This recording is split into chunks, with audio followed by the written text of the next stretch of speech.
పచ్చళ్ళంటే ఎవరికి ఇష్టం ఉండదు చెప్పండి. ఇవాళ నేనైతే మీకు ఒక అద్దిరిపోయే రెసిపీ అయితే షేర్ చేస్తున్నాను. అదేంటంటే పండు మిరపకాయల పచ్చడి. ప్రాసెస్ చూస్తామా?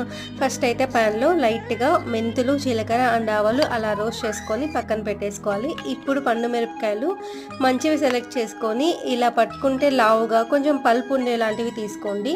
సో దానికి సరిపడా కొంచెం చింతపండు ఇవన్నీ కట్ చేసుకొని అండ్ చింతపండులో కూడా ఎలాంటి పిప్పి అందుకు లేకోకుండా క్లీన్ చేసుకొని పెట్టుకోండి.